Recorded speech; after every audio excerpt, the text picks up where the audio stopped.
హల్లెలూయా! దేవుని నామానికి వందనాలు. దేవుడిచ్చిన అవకాశం బట్టి, కృపను బట్టి దేవునికి ఎంతగానో వందనాలు చెల్లించుకుంటున్నాను.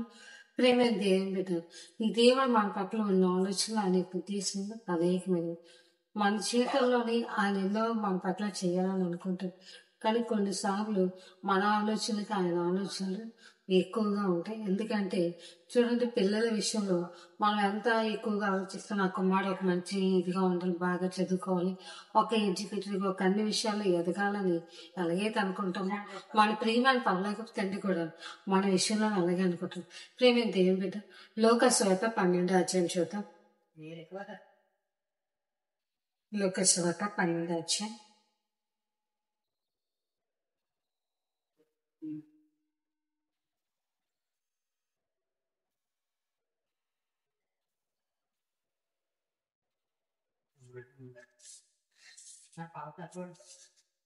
లోకస్వార్త 12 అధ్యాయము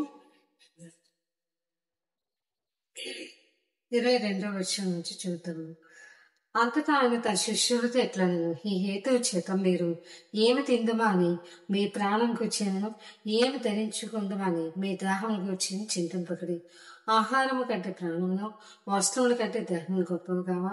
కాకుల సంగతి విచారించుటి, ఆ విత్తువు కొయ్యవు, వాటికి గస లేదు.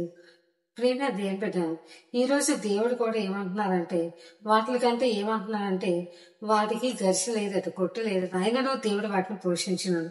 మీరు పక్షుల కంటే ఎంతో శ్రేష్ఠులు. ఈ రోజు దేవుని యొక్క మాట ఏమంటున్నారంటే, మనం కొన్ని విషయాల్లో చింతిస్తుంటాం. ప్రభా, నా జీవితం ఎలా గడుస్తుంది, నా పరిస్థితి ఎలాగవుతుంది, నా జీవితం ఏంటి, నా పరిస్థితి ఏంటో నువ్వు అనుకోవచ్చు. కానీ మన ప్రియ పరలోక తండ్రి అయితే ఏమంటున్నారంటే, ఏమి తిందుమా, ఏం తాగుదుమా అని వాటి నుంచి చింతించేద్దాం అన్నాడు. ఆకాశ పక్షం చూస్తే విత్తవు కొయ్యవు, వాటికంటే దేవుడు అంటున్నారు, వాటికంటే మీరు శ్రేష్ఠులు కాదా అని చెప్పేసి ఈరోజు మన ప్రియ పరలోకపు తండ్రి అంటున్నారు. ప్రేమైన దేవుని బిడ్డ, కొన్ని విషయాల్లో నువ్వు కూడా కృంగిపోతున్నావేమో. ప్రభా, నా పరిస్థితిలో ప్రభా నాకు ఏమీ లేదు, నాకు ఏది అసలు ఏమి సొంతం లేదు, లేకపోతే ఏ విషయం నాకు కృంగిపోవచ్చు. కానీ దేవుడు అయితే అంటున్నారు, నువ్వే విషయం గురించి అయితే చింతిస్తున్నావో దేవుడు అంటున్నారు, కాకులు చూడు, ఆకాశ పక్షులు చూడు, వాటి కొట్టులో లేదట, గరిసె లేదట, అంటే వాటికి ఆహారం నిల్వించుకోవడానికి ఏది కూడా లేదట. అలాగా దేవుడు వాటిని పోషిస్తున్న దేవుడు, మిమ్మల్ని కూడా నేను పోషిస్తున్నాను అని చెప్పేసి దేవుడు చెప్తున్నారు. ప్రేమైన దేవుని బిడ్డ, ఈరోజు మా జీవితంలో కొన్ని పరిస్థితులు బట్టి, కొన్ని ఆలోచనలు బట్టి, ప్రభా ఎలాగ మా పరిస్థితి, అయ్యా నా దగ్గర డబ్బులు లేదు, ఫైనాన్స్ గా చాలా డౌన్గా ఉన్నానంటే, దేవుడు ఏనాటి ఆహారము దేవుడు మనకు ఇవ్వాలంటే ముందుగా మనం ఏం చేయాలి, చింతించడం మానేయాలి. ఇక్కడ ఎలాగా అంటున్నారు ఆయన, ఏమి తిందమా, ఏమి త్రాగదుమా అని వాటి కోసం మీరు చింతించద్దు. ప్రేమ దేవుని బిడ్డ, ఇంకో మాట అంటున్నారు కదా, ఆయనను దేవుడు వాటిని పోషించినాడు. మీరు పక్షుల కంటే ఎంతో శ్రేష్ఠులు. మరియు మీరు ఎవరు చింతించటం వల్ల తన ఎత్తును మోరుడు ఎక్కువగా చేసుకున్నాడు. కాబట్టి అన్నిటికంటే తక్కువ మీరు చేత కాకపోతే తక్కిన వాటిని గురించి మీరు చింతింపినారా? పువ్వులు ఎలా ఎదుర్చున్నావు ఆలోచించి, అవి కష్టపడను వరకు ఆయనను తన సమస్త వైభవంతో కూడిన సొలొమోను సైతం వీటిలో ఒకదాని వల్ల అలంకపడలేదని మీతో చెప్తున్నాను. అంటే దేవుని యొక్క మాట, పువ్వులు చూడండి, అవి ఎలా పండుతున్నాయి, అవి ఎలా వస్తున్నాయి. అలాగే దేవుడు కూడా చెప్తాను, మనం ఏ విషయంలో అయితే కృంగిపోతున్నాం, ప్రభు ఈ విషయంలో ముందుకు వెళ్ళకపోతున్నాం, ఎలాగ ప్రభా, ఎలా నా పరిస్థితి, నా జీవితం ఏంటి, నా కుమారుల పరిస్థితి అంటే, నా కుమార్తె జీవితం ఏంటి అని నువ్వు కూడా ఈ దినం చింతించవచ్చు. కానీ మన ప్రియ పరలోకపు తండ్రి అంటున్నారు, వాటిని పోషించిన దేవుడు మిమ్మల్ని కూడా పోషిస్తాను అంటున్నారు. నీ కుటుంబాన్ని అయ్యా నా భర్తకి జాబ్ లేదు, అయ్యా నా ఇంట్లో ఏం గడవలేని పరిస్థితి, కానీ నువ్వు అనుకుంటున్నా కానీ దేవుడు వాటిని పోషిస్తున్న దేవుడు, కాకలు పోషిస్తున్న దేవుడు, పక్షులు పోషిస్తున్న దేవుడు నిన్ను పోషించడం మానేలా. ఇంకో మాట చూద్దాం, యెషయా గ్రంథం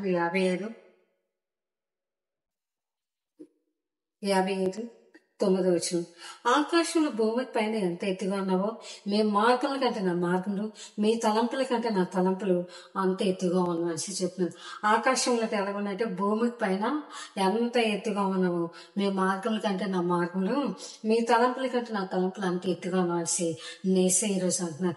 ప్రేమ దేవుని బిడ్డ, చూడండి, భూమి పైన ఎంత ఉన్నతముగా ఆకాశంలో ఉన్నావంటే, ఆకాశంలో ఎంత ఎత్తుగా ఉన్నాయో దేవుడు అలాగే చెప్తున్నారు. ఏమనంటే, మీ తలంపుల కంటే నా తలంపులు అంత అంత ఎత్తుగా ఉన్నాయి. నువ్వు అనుకుంటున్నావు ప్రభా, ఒకవేళ ఆయన యొక్క ఆలోచనకి మన యొక్క ఆలోచన చాలా తేడా ఉంది. ఎందుకంటే మనం కొంతవరకు ఆలోచించగలం, కానీ ఆ జ్ఞానానికి అయితే మితి లేదు. ప్రేమ దేవుని బిడ్డ ఇక్కడ అంటున్నారు, అందుకే మీ వస్త్రం గురించి వేటి విషయంలో కూడా చింతించద్దు. ప్రభా, నా జీవితం ఎలా గడుస్తుంది, నాకు ఇంట్లో ఏం లేదు, సొంత ఇల్లు లేదు, నాకేమీ లేదు, లేకపోతే ఏ విషయం నాకు జాబ్ లేదు, నాకు ఏది లేదని నువ్వు కృంగిపోవచ్చు. కానీ దేవుడు అయితే చెప్తున్నారు, వాటిని పోషిస్తున్న దేవుడు నిన్ను కూడా పోషిస్తున్నా అంటున్నారు. అయ్యా, నా జీవితం చాలట్లేదు, నా ఇంట్లో ఇది చాలట్లేదు అనేసి అనుకోవచ్చు. కానీ దేవుడు అయితే అంటున్నారు, ఆకాశ పక్షులు చూడండి, అవి తెగు కొయ్యవు, వాటిని పోషిస్తున్న దేవుడు నీ కుటుంబాన్ని కూడా పోషిస్తాను. ఎప్పుడు పోషిస్తారంట? ఆయన మీద విశ్వాసం ఉంచినప్పుడు, ఆయన మీద నువ్వు ఎప్పుడైతే నమ్మకం ఉంచుతావో దేవుడు నీ చేతిలో కార్యం జరిగిస్తాడు. అందుకే అంటున్నాడు, ఆకాశం పై భూమికి అంత ఉన్నతంగా ఆయన ఎందు ఇంకా మీ తలంపుల కంటే నా తలంపులు అంత ఎత్తుగా ఉన్నమాట. ఈరోజు ప్రేమ దేవుని బిడ్డ, దేవుని యొక్క ఆలోచన నీకన్నా ఉన్నతంగా ఆలోచిస్తారు. నువ్వు ఎక్కడి వరకు ఎంత చిన్న జాబ్ సరిపోతుందని నువ్వు అనుకుంటున్నావు, కానీ ఏసైకైతే తెలిసి నా కుమారుడికి నా కుమార్తెకి ఇంకా మంచిది. ఒకవేళ ఇల్లు విషయంలో వర్కున్నాయి, కానీ దేవుడు అంతగానే శ్రేష్టమైన ఇవ్వాలని ఆశపడుతున్నాను. ఎందుకంటే మన ఆలోచనకి ఆయన ఆలోచన చాలా చెప్పాను డిఫరెన్స్ ఉందని. హల్లెలూయా, దేవుని నామానికి మహిమ కలిగిన కాక. ఆయన ఇచ్చేది శ్రేష్టమైనది మన జీవితంలో ఇస్తారు. మనం కొంతవరకు ఆలోచించగలం. ఆయన జ్ఞానం నాకట మితి లేదంట. ఇంకో మాట ఏంటంటే, సామెతల గ్రంథం 3లో ఉంటారు కదా, నీ స్వబుద్ధిని ఆధారం చేసుకోనుక ఎవరి ఎందుకు నమ్మకించాలి? దేవుని ఎందుకు నమ్మకించాలి. మన మార్గాన్ని ఎవరికి అప్పగించాలి? దేవునికి అప్పగించాలి. ప్రభా, నా మార్గం నీ చేతికి అప్పగిస్తాను, నా ఆలోచన నీ చేతికి అప్పగిస్తాను, నా తలంపు నీకు అప్పగిస్తాను. నా జీవితంలో ప్రతి కార్యం కూడా జరిగించేవాడు ఆయన. నేను చింతిస్తే నాకేం లాభం వస్తుందయ్యా, నేనేమో బాధపడ్డా నాకేం కలుగుతుంది? అది నిజమే, వాటిని పోషిస్తున్నావు కదా, నన్ను పోషించడం మానేస్తావు. మన తండ్రి మనల్ని పోషించే దేవుడు, ఆయనే మన పోషకుడు. ఆయన తప్ప మనల్ని ఎవరు పోషించగలరు? ప్రియమైన దేవుని బిడ్డ, నువ్వు ఎప్పుడైతే దేవుని నమ్మిక ఉంచుతావో దేవుని నీ జీవితంలో అయితే కార్యం జరిగిస్తారు. చూడండి, ఆకాశం ఎంతో ఉంటుంది, చూడండి భూమికి ఆకాశానికి ఎంత దూరం అండి. అలాగే మన ఆలోచన కన్నా ఆయన ఆలోచనలు అంత గొప్పగా ఉన్నమాట. ప్రియమైన దేవుని బిడ్డ, అందుకే అంటున్నాను, నా త్రోవలు వంటి మీ త్రోవలు కావు, మీ తలంపులు వంటి నా తలంపులు అయితే కావంటున్నాను. మనం ఏదో కొంచెం వరకు లిమిటేషన్గా ఆలోచించడం, అంతకు మించి మనం అంతకన్నా ఆలోచించడం. 92 కీర్తనలు కూడా ఉంటాయి, నీ ఆలోచనలు అతి గంభీరంలో, పసిప్రాయులు వాటిని గ్రహింపలేరట. నిజమే, పసిప్రాయులు గ్రహిస్తారు. చూడండి, పశువులు ఏమైనా వాటి జ్ఞానం అంత, వాటికి జ్ఞానం లేదు, అవి గ్రహించలేదు. కానీ దేవుడు మనకైతే జ్ఞానం ఇచ్చాడు. ఏమని? ప్రభా, నువ్వు నా జీవితంలో కార్యం జరిగించగలవు, నీ హస్తాల్లో పెడుతున్నానయ్యా, నేను చింతిస్తున్న నా జీవితంలో ఏ కార్యం కూడా జరగదు. అందుకే అంటున్నాడు, వస్త్రముల కంటే మీ ప్రాణం లేదని సరే దేవుడు చెప్పినారు కదా, లోకసువార్త 12:22 అంటున్నారు కదా, మీ దేహం కూర్చొని చింతించుకుని ఏమి తిందుమో ఏం ధరించుకుందుమో లేకపోతే ఏంటనిసి మీరు చింతించద్దు. నేను మీ ప్రాణం గురించి కూడా చింతించదు అంటున్నాను. అయ్యా, నా ఆరోగ్యం ఏమైపోతుందో, నా పిల్లలు అయితే అయిపోతుందో, నేను చనిపోతే ఏంటని చెప్పేసి నువ్వు అనుకోవచ్చు. కానీ ఏసైతే అంటున్నారు, మనం దేవుని గురించి కూడా చింతించద్దని ఆయన చెప్తున్నారు. ప్రేమ దేవుని బిడ్డ, దేవుడు మన జీవితంలో కార్యం జరిగించాలంటే ఏం చేయాలట? ఆయన ఆలోచనకు మనం చెప్పాలి. ఆయన మన తలంపులు ఆయనకు అప్పగించినప్పుడు దేవుడిని మనతో ఏం చేస్తాడట? సరళం చేస్తాడు. చూడండి, అయ్యో ప్రభా, నేను అలాగుంటున్నట్టు అంత అధికం. అందుకే ఆయన అంటున్నాడు, రేపటిని గురించి మనం చింతించద్దు. రేపు ఏం జరుగుతుందో, రేపు ఏం సంభవిస్తుందో. అయ్యో ప్రభా, నేను ఉంటాను, నేను చచ్చిపోతున్నా, లేకపోతే నా పిల్లల పరిస్థితి ఏంటి, నా కుటుంబ పరిస్థితి ఏంటి, నువ్వు ఆలోచించవచ్చు. కానీ తండ్రి అయితే అంటున్నాడు, వాటి విషయమే నువ్వు చింతించద్దు. ఈ ఆకాశ పక్షులను పోషించిన దేవుడు వాటికి గరిసెలు లేదట, కొట్లు లేవట. కానీ మనం అయితే బీరువాళ్ళకి కొంత డబ్బులు దాచుకుంటాం, లేకపోతే ఏదన్నా వాటికి ఏదీ లేదు. కానీ ఏసైతే అంటున్నాడు, వాటిని పోషిస్తున్న దేవుడు. పువ్వులు చూడండి, అవి ఎంత చక్కగా వికసిస్తాయి. వాటిలన్నిట్లు పోషించిన దేవుడు, వాటికి ఆహారం ఇస్తున్న దేవుడు. ఆకాశ పక్షులకి నీకు నాకు ఆహారం తెచ్చారు. కాకపోతే ఆయన ఏమంటున్నాడు? అల్ప విశ్వాసాలు. అల్ప విశ్వాసం అంటే ఏంటి? మనం అవిశ్వాసంతో ఉంటున్నాం. ఆయన ఎందుకు నమ్మిక ఉంచాలి. ఎప్పుడైతే ఆయన ఎందుకు నువ్వు నమ్మిక ఉంచి, ప్రభా నీ చేతిలో పెడుతున్నానయ్యా, నీ హస్తాల్లో పెడుతున్నానని చెప్పేసి మన జీవితాన్ని ఏం చేయాలి? ఆయన బలిష్టమైన చేతిలో పెట్టాలి. ఆయన బలిష్టమైన చేతిలో పెట్టినప్పుడు దేవుడు నీ జీవితంలో అయితే కార్యం జరిగిస్తాడు. ప్రియమైన దేవుని బిడ్డ, ఈ రోజు దేవుడు మన జీవితంలో ఏమో చెప్తున్నానంటే, ఎలాగైతే నువ్వు ఇంకో మాట ఉంది,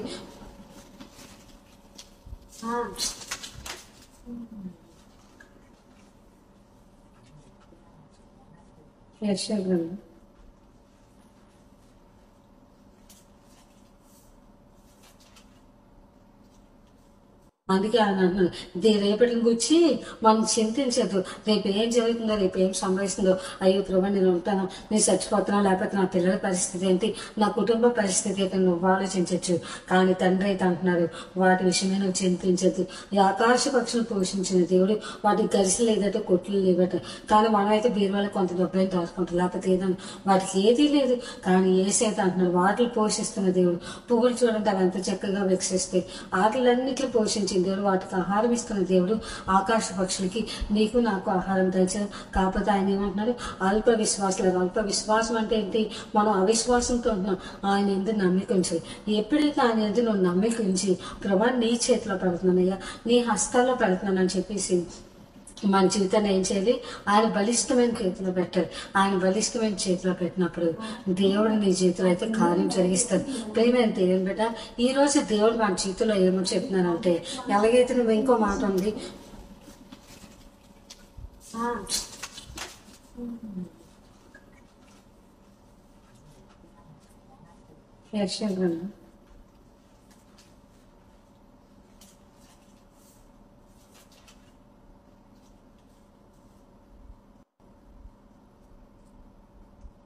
ఆయన మాట ఏమంటున్నానంటే, నిష్ఫలముగా నా ఎద్దకు మరలక అది నాకు అనుకూలమైన దాని నిర్వచనం. నేను పంపిన కానీ సఫలం చేస్తుంది. ఎప్పుడు సఫలం చేస్తాడట? ఆయన మాట ఆలకించినప్పుడు మన జీవితంలో కార్యం జరిగిస్తుంది. అందుకే మన ఆలోచనలు ఎవరి చేతిలో పెట్టాలండి? పరిశుద్ధమైన తండ్రి చేతిలో పెట్టాలి. అప్పుడే దేవుని జీవితంలో కార్యం జరిగిస్తాడు.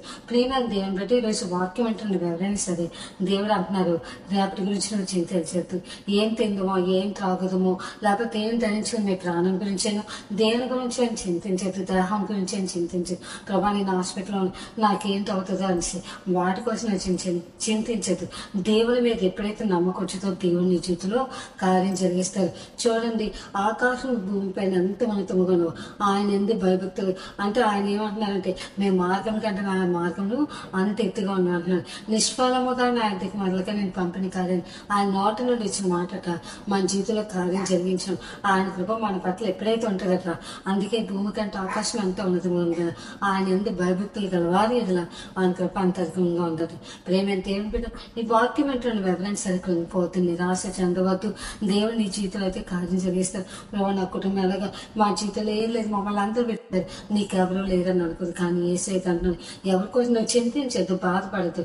వాటిని పోషించిన దేవుడు నిన్ను కూడా పోషిస్తానని ఈరోజు మన పరలోక తండ్రి మనకు మాటిస్తున్నాను. ప్రేమ దేవుని బిడ్డ, ఈ వాక్యం అంటే ఎవరైనా సరే దేవుని కుటుంబ జీవితంలో, వ్యక్తిగత జీవితంలో కార్యం జరిగించిన కాక. ఆమేన్.